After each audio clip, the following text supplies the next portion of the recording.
இளையராஜாவின் இசையில் உருவான மூடுபனி திரைப்படத்தின் என் இனிய பொன்னிலாவே பாடலை தற்போது யுவன் சங்கர் ராஜா ரீக்ரியேட் செஞ்சிருக்காரு.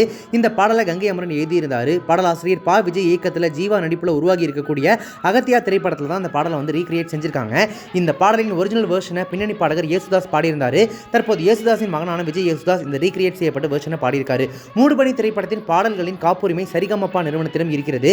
எங்களிடம் உரிய அனுமதியை பெறாமல் என் இனிய பொன்னிலாவே பாடலை வேல்ஸ் நிறுவனம் தயாரித்திருக்கும் அகத்தியா திரைப்படத்தில் பயன்படுத்தி இருக்கிறார்கள். அப்பாடல் குறித்தான அறிவிப்பு வெளியான போதிலும் நோட்டீஸ் அனுப்பியிருந்தோம். அதையும் மீறி அப்பாடலை வெவ்வேறு தளங்களில் வெளியிட்டுள்ளனர் அப்படின்னு சொல்லிட்டு சரிகமப்பா நிறுவனம் டெல்லி உயர்நீதிமன்றத்தில் வழக்கு தொடர்ந்திருந்தது.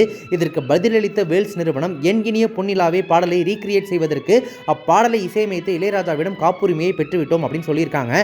உண்மையாகவே காப்புரிமை யாரிடம் இருக்கிறது அப்படின்றத ஆராய்ந்து தற்போது டெல்லி உயர் நீதிமன்றம் இந்த வழக்கில் தீர்ப்பு சொல்லியிருக்காங்க. என்ன சொல்லியிருக்காங்க அப்படின்னா, என் இனிய பொன்னிலாவே பாடலுக்கான காப்புரிமை சரிகமப்பா நிறுவனத்திடம் தான் இருக்கிறது.